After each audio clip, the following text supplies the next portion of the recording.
Welcome back to another rendition of the Intrusive Thoughts podcast. Happy holidays from mine to yours. Hope everybody had a good Christmas. I hope everybody's going to have a good New Year. We're going to end 2025 with a bang, and this is episode 3. And we're going to talk ball knowledge, award predictions, Super Bowl predictions, NBA rumors. We're gonna reflect on our NBA predictions. We're gonna talk about a lot of ball, NFL, NBA. Take a break from the UFO consciousness stuff for a second and just go back to what we really know. So without further ado, here's episode 3 of the Intrusive Thoughts podcast. I've been drifting through my mind where the silence talks. Stars fall slow in my intrusive thoughts. City lights flicker, heart sinks with the plot. Reality bends when the questions start. I hear echoes of the truth and distortion and bass. See reflections of the void when I look in my face. Every word, every pose, just a code in the fog. I'm a mirror for the madness and I talk to God. Intrusive us. They whisper, they twist, they nod. Intrusive us. Is the Intrusive Thoughts podcast. So we're going to kick it off with the NFL. I mean, the season's coming down to its end. Fantasy football, for some of you, ended well. For me, not so well. And I think I haven't talked enough football on this podcast yet. I haven't been as consistent as I want to with the episodes, but we're gonna do a lot of NFL talk today. I'm gonna give you my award predictions for all of them, pretty much, except for Defensive Rookie of the Year, because I literally have no idea. So I'm not even going to venture a guess or a prediction. Like, there's no point. I could look at the odds and look at the favorite and be like, yeah, like, that's the person, but that's stupid. That's not my pick. So I'm not doing that.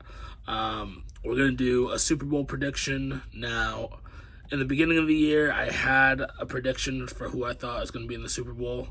And let me tell you, neither of those teams are in my current Super Bowl prediction. And then we're going to talk about sneaky underdogs that in the playoffs could make a run.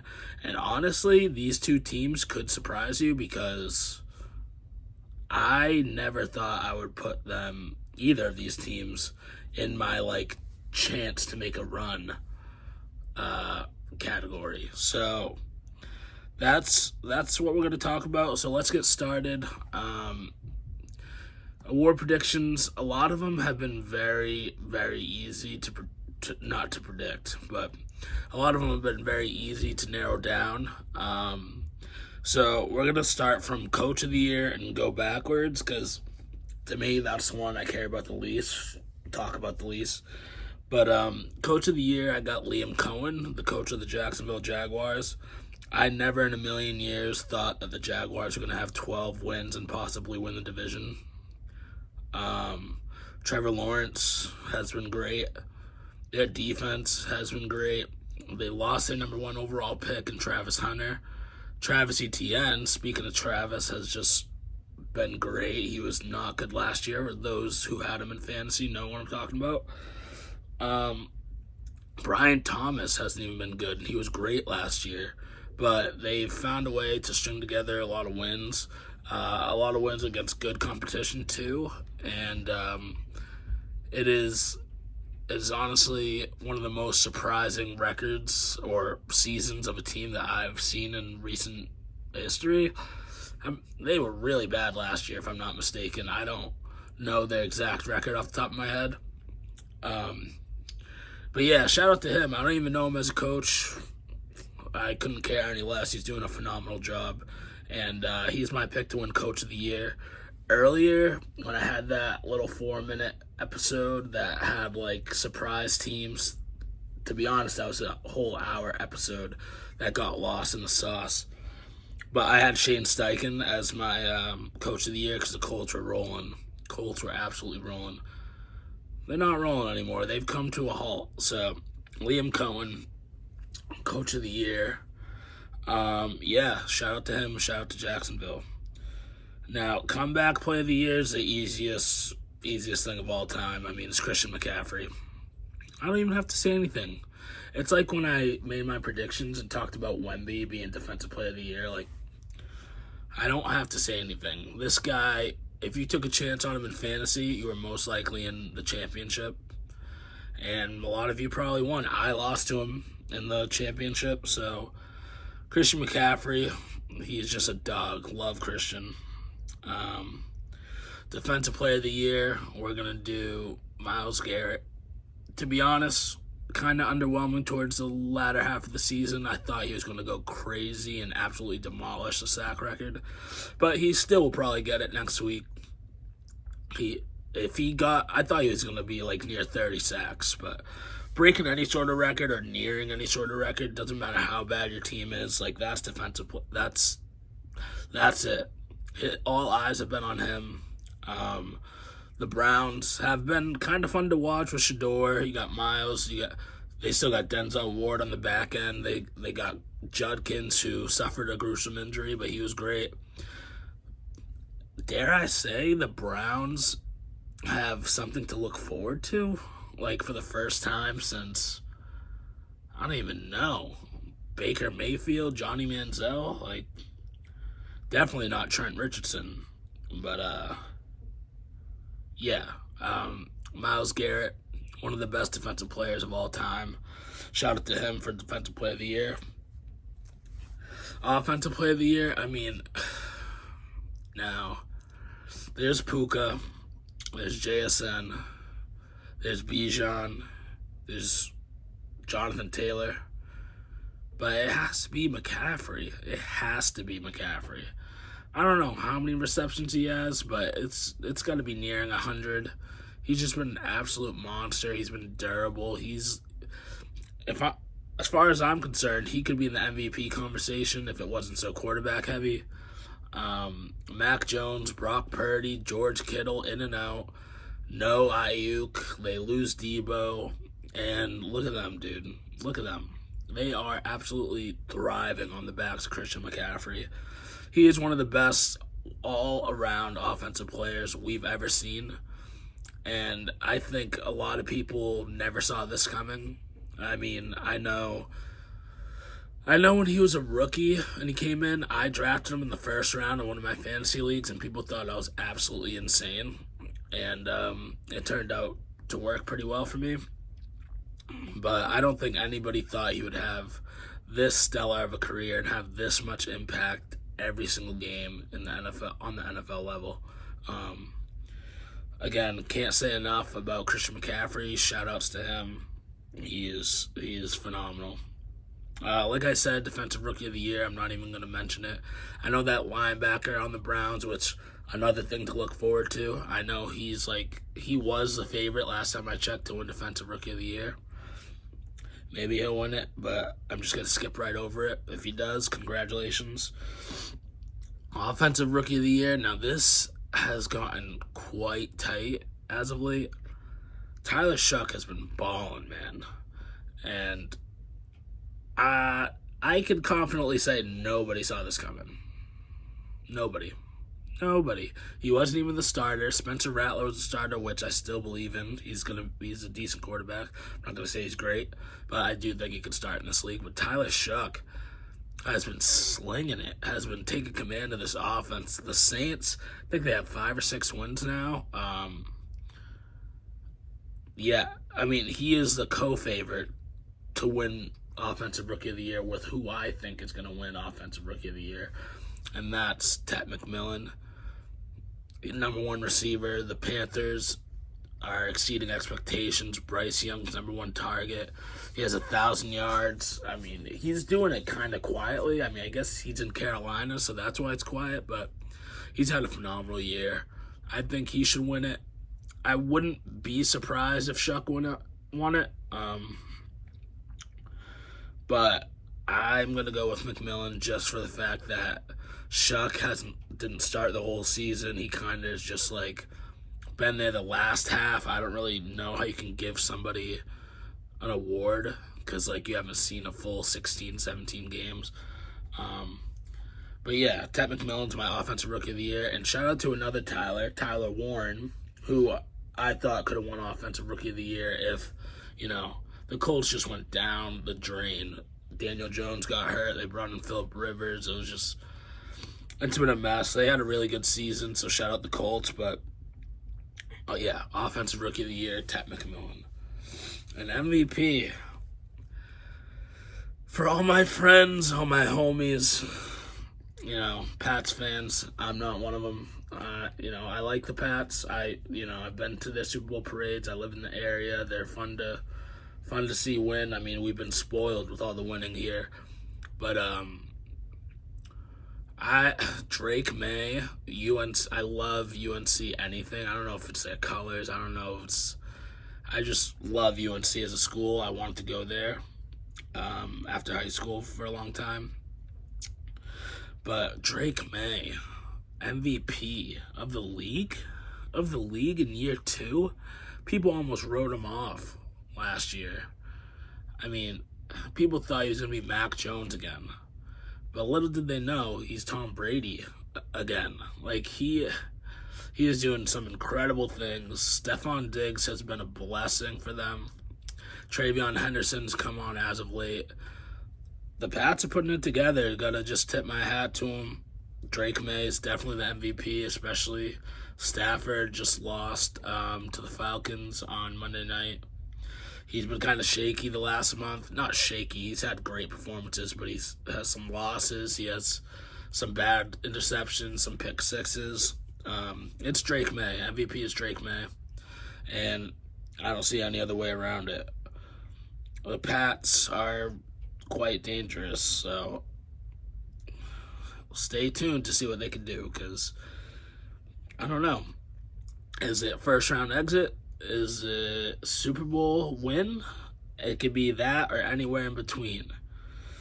And speaking of the Super Bowl, we're going to go down to my Super Bowl predictions now. There's still some seeds up for grabs. I don't think either of them is going to change my prediction, so that's why I'm doing it. In the beginning of the year, before the season started, before the first game of the season, I had Packers and Bills as my Super Bowl prediction, just because Josh Allen feels like he's due. Excuse me.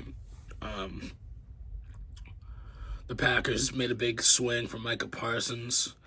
Josh Jacobs looked phenomenal. Or not looked phenomenal, is phenomenal. And, I don't know. I kind of believed in Jordan Love. I kind of didn't. He has some games where he looks like he's one of the best quarterbacks in the NFC. And he has some games where he looks like he shouldn't even be on the field. So, with that being said, my Super Bowl prediction is not Packers versus Bills. It's not Packers versus anybody. It's not Bills versus anybody. It's a rematch. Rams, Pats. And to be quite honest, I think the Rams are going to win that, but the only reason I say that is because if the Rams get to the Super Bowl, they would have gone through an absolute gauntlet to get there. The Pats were kind of like my AFC, like by default, make the Super Bowl. I thought the Ravens would make a push, the Bills. It's just, I don't know. The Bills against the Eagles this week did not look good. They're very reliant on James Cook and Josh Allen.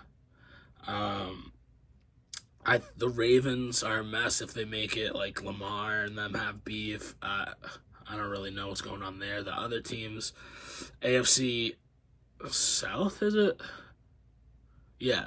Don't trust anybody from that division. And the West, the Chargers I never trust. And the Broncos, I just can't see Bo Nix in the Super Bowl just this year. He's had a great year, but so that's kind of how I got the Pats to be there. They've just been playing insanely good. I can't say enough about the Pats. The Rams, though, I mean, come on. Stafford's going to lose MVP that he had in the bag for most of the season. Well, not in the bag. Drake May definitely was right there, but most people had Stafford as MVP. This is a way to get his get back. Play the MVP. Play the guy you lost to as far as the award goes and beat him in the Super Bowl. Puka, Devontae needs to get healthy and stay healthy. Their running back tandem, very, very good. Their defense is young and very underrated. So I'm going to take the Rams over the Pats. I'm sure, if the Pats win the Super Bowl, I'm never going to hear the end of it. But hey, I have them in the Super Bowl, so at least give me that credit. I feel like a lot of Pats fans still don't even have them, actually logically in the Super Bowl. They say Pats are going to win the bowl, but you don't really believe that. I think they can make it, and I wouldn't be surprised if they won it. Now, some sneaky teams that I think could make a run. One of them I mentioned, the Packers. I had them in the Super Bowl before the season started. Still think they have the talent and they have the team that can make a sneaky run, depending if their matchups are favorable. And for the AFC, I got the Chargers. For some reason, I never believe in the Chargers. They always choke. They always just kind of like a joke to me.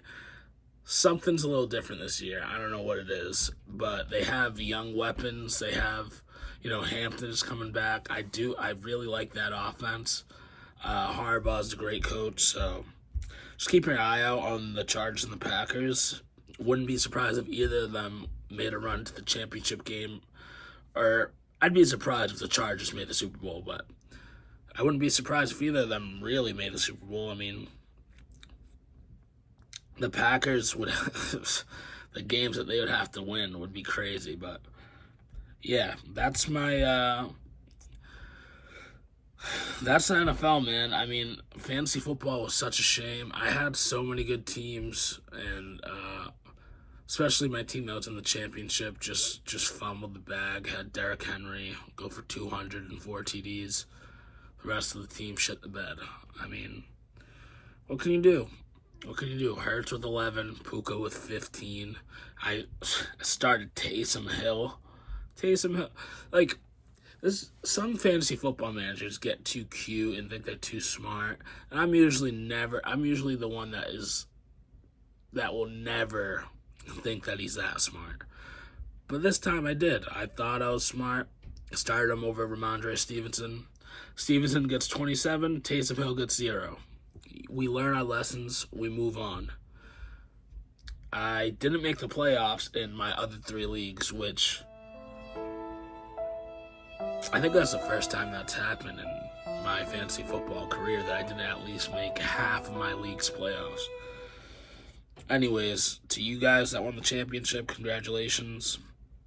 To you guys that are going to win these awards that I just predicted, congratulations. And if you're a Pats fan, which most of you guys watching this will be Pats fans, congratulations. That was a quick little rebuild, and they're back. Let's see if they can keep the momentum going. Now, we're switching gears. We're talking ball. We're talking ball. Football, and now basketball. A lot has been going on in the NBA season since I last talked about it. I think I only really talked about it for my predictions. So many things. There's the Hawks have come out and said Trae Young, they're looking to move Trae Young officially, or they're open to it. I don't know. So I think I don't really understand. See, Trae Young, yes, they've been playing great without Trae Young, but Trae Young is Atlanta. He brought them to the Eastern Conference Finals. Especially, there's also a rumor that they can move Risashe and, however the fuck you say his name, Risashe. They're interested in maybe moving him in a deal for Anthony Davis. So if you're going to bring in Anthony Davis and give away a young player, you don't think he would want to play with Trae Young? I understand, there's just so much talent on that team, so maybe Risashe needs a new landing spot. But if you're going to trade for a guy like AD, you're probably going to move Reece Shea, Chris Stapps, whatever to make the money work. There's no way you have AD and Chris Stapps on the same roster and think you're going to win, just liability health-wise. But you're going to move off of Trae Young? Like, that just... It's either... In my opinion, it's either you move off Trae Young or you keep him and bring in AD. But that being said, I do think there are some good landing spots for Trae Young. Teams that need just a point guard. I mean, he's a liability defender. But what he brings offensively, leading the league in assists every year, yes, his shot selection's a little bad, and his 3-point percentage isn't as high as we would like, but he definitely could help a team get over the hump. If he gets traded, it's not going to be his team anymore. Atlanta's his team, so maybe a different mentality and mindset going to a different team will activate a different role for his play style. Like, the 3 teams I have, I don't know if they're interested or how they can make the money work. But Raptors, they're pretty solid. They don't have a true point guard. They have Quickly. Brandon Ingram takes the ball up a lot. Scotty Barnes. Like, they have guys that can handle and play make, but they don't have a point guard. Now, you pair Trae Young with Brandon Ingram, Scotty Barnes, and some shooters. Maybe get a big. Maybe you can somehow get Trae Young and play half games Porzingis, but I do think he can make them very interesting. The East is weak. Now is the time to make the move. You got Giannis, who's on the fence. You got injuries happening. You have, it's up for grabs. The Celtics are the 3 seed, okay? It's definitely up for grabs. Another team that I think could be interested that have just been rumored for point guard play for a long time now is the Minnesota Timberwolves. Now, they would have to move probably like Rudy Gobert or Jaden McDaniels or Naz Reid or Julius Randle, some combination of them. I wouldn't move Jaden McDaniels, but would I move Rudy Gobert and Naz Reid? Yeah, 100%. You get Trae Young, Ant-Man, Jaden McDaniels, Julius Randle. That team is something else. That would be a great team, I think. I mean, defensively, they wouldn't be that great, but Ant-Man can guard the best guard. Jaden McDaniels can guard the best wing. Rudy Gobert's defense would be missed, but you don't know what else you'd get back in that deal, and you don't know, I think Ant-Man needs to play off the ball a little more, get him into spots, get him high post, high elbow. I think he just dominates the ball so much, and it's like they send doubles and traps, and he's getting better, but he's not the playmaker that should be having to deal with these coverages and just pass the ball, get the ball back, pass the ball, get double teamed, get the ball back. Like, he would play very well off the ball, off cuts, off ball screens. Just I think Trae Young and him would be a very fun and very interesting backcourt. Jokic just went down with an injury, so is the West a little more open? I mean, you got OKC, you got the Spurs, you got the Rockets, but why couldn't the Timberwolves be the 4th seed? Or, there's the Lakers too. I mean, it is loaded, but you have to make these power moves in a loaded conference. You have to. The last team would be the Heat. I mean, they're just in the sweepstakes for every superstar. I don't know who they would move in this deal. Maybe Tyler Hero. I mean, they've been kind of doing worse since he came back, so I don't know. Those are just the teams. Other than that, I don't see a really good landing spot for him. Like I said, if they're going to trade for AD, you keep him and you just ride it out. If he's going to be a free agent and he's going to go in free agency or whatever, deal with it in the offseason. Don't deal with it during the season if you're going to get AD. Now, if you're not going to get AD, then yeah, I would trade him. The next one's pretty personal.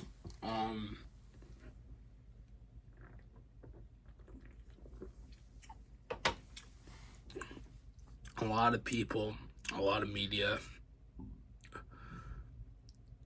everybody's just been talking about how OKC is owned by the Spurs.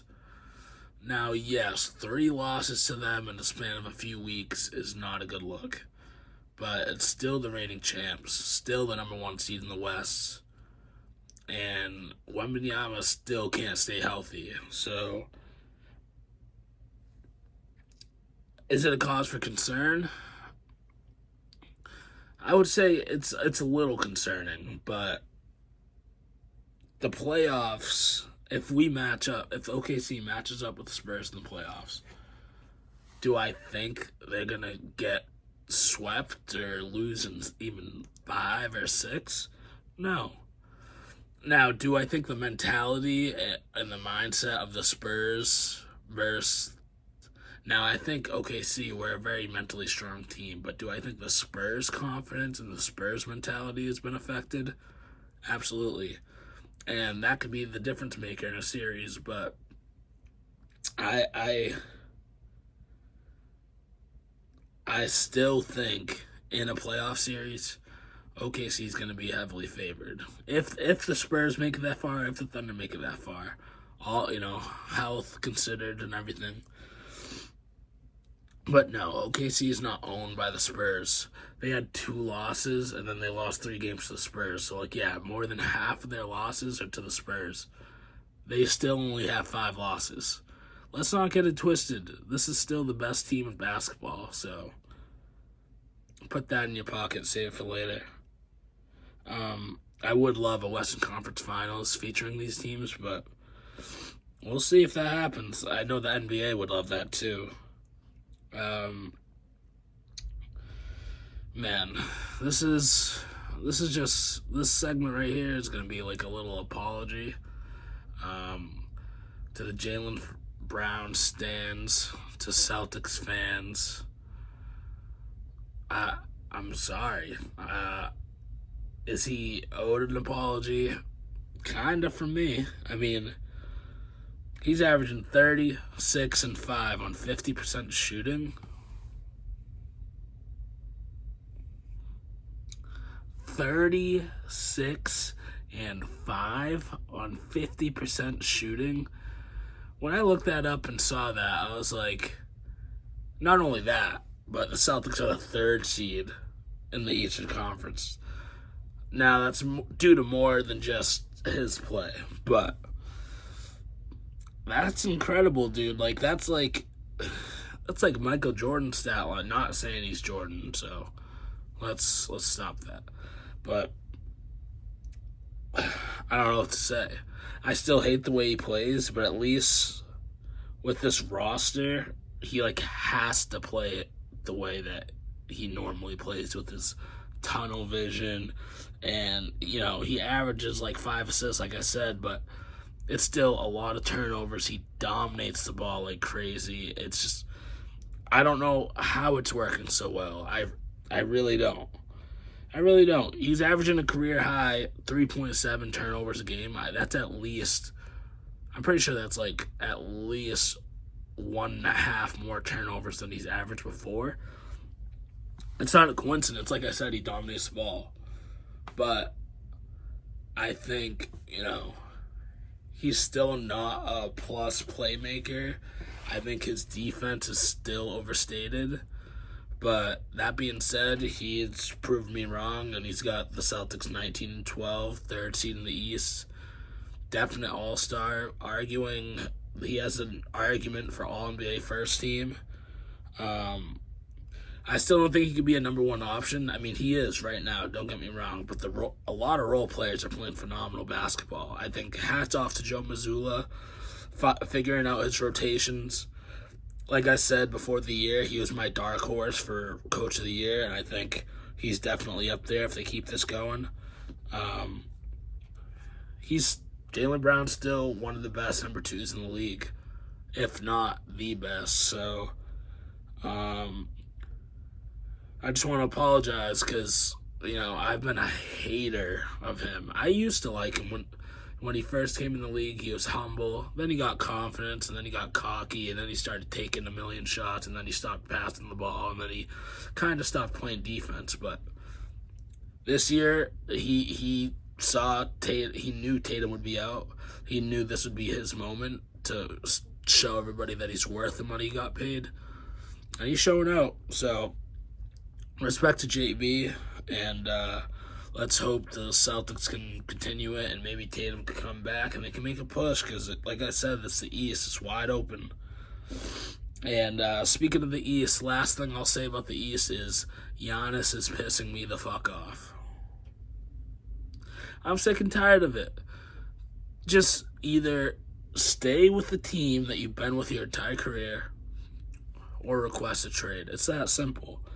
Now, if it were me, if I'm Giannis, I'm staying. Like, you already won a championship for the first time in years to Milwaukee. You got MVPs, you got DPOYs. Like, your legacy, as far as your legacy goes, if that's, your family, your legacy, that's how you want to be remembered. Look at Dirk. Look at Tim Duncan. Look at Kobe. Like, look at you. You could be one of these guys. There's no need. I understand every superstar wants to win and needs to win, and then the media puts it on them that they need to win. But you don't need to request a trade to the Knicks. That's not even a guaranteed championship. You don't need to request a trade to the Spurs. That's not a... Excuse me. That's not a guaranteed championship. What if you request a trade, you go to these teams, someone gets injured, you get injured, who knows what they have to give up to get you, and it ruins everything, and you don't win anything. That, if anything, diminishes your legacy. I don't know. I think, Milwaukee has tried to do right by him. Got him Dame. Dame didn't work. Got him Miles Turner. Give him time. You're already over 30. So, I mean, I don't know. I would stay in Milwaukee for the rest of my career. I think we got too many stars thinking that they deserve a championship, and too many stars thinking that if they don't get a championship that their career is gagoots. But Giannis is not one of those guys. He's got MVP, he's got DPOYs, he's got all NBA, he's got all defensive, he's got a championship. He scored 50 in a closeout game in the finals. Like, you are Milwaukee. Like, stay there. You'll be taken care of. Your family will be taken care of forever. Forever. You should want to be like a Dirk for the Bucks. Dirk to the Mavs is Giannis to the Bucks. That's what I'll say. I mean, if he does get traded, so be it. But I can't even really imagine Giannis in another jersey. Like, I can't. And if anything, I can't imagine it on the Knicks. Maybe the Spurs, but like I said, if it were me, Giannis, I'm staying in Milwaukee. Give them time to figure it out. They've put a good team around you for your entire career, pretty much. Give them a year or two to get the back end of your career going. You never know. They found Ryan Rollins. He's a stud. They got some movable pieces. Just give it time. And then,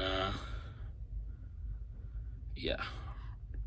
And there we have it. I mean, I was going to talk about, Denver and their injuries with Cam Johnson and Jokic.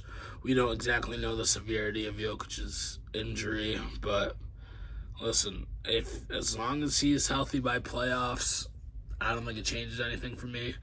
They're going to be a team that nobody wants to face, especially in the first round. So Cam Johnson, I just want to say that trade for Cam Johnson, traded Michael Porter Jr. in the first, grass ain't always green on the other side. Michael Porter Jr. is absolutely balling, and with Jokic going down, they could use a guy like that to get him 25 to 30. Can Jamal Murray lift them up and keep them afloat? I mean, there's just so many questions. We're really getting to the thick of things in the NBA season. Like I said, with the NFL, we're approaching playoffs, and that's where we really, really get deep into it.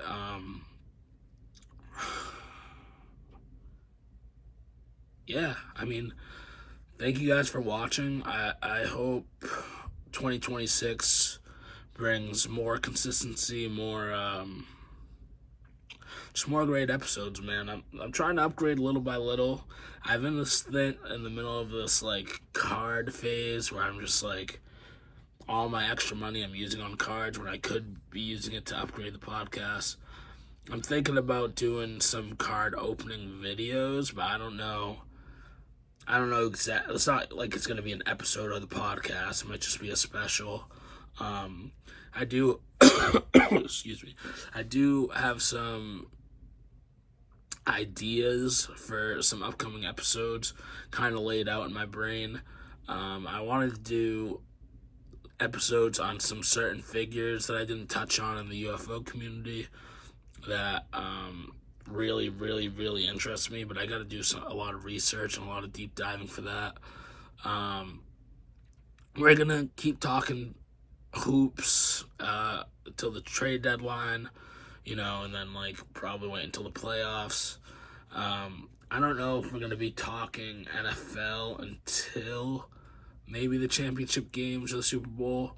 We'll see how it goes. I'm going to try to do at least one episode per month next year. This is the third episode in that many months, so I think we can do it. Just trying to improve little by little. I appreciate everybody who's, watched the videos, everybody who's subscribed. We got last time I checked, 28 subscribers. It'd be great to see that number double over the next year. I mean, it's a slow grind, and I appreciate everybody. I hope you have a good New Year's, and I wish you all the best. And I wish you all the best in 2026, and you'll be seeing a lot more of me. So thank you for watching episode 3 of the Intrusive Thoughts podcast, and we out.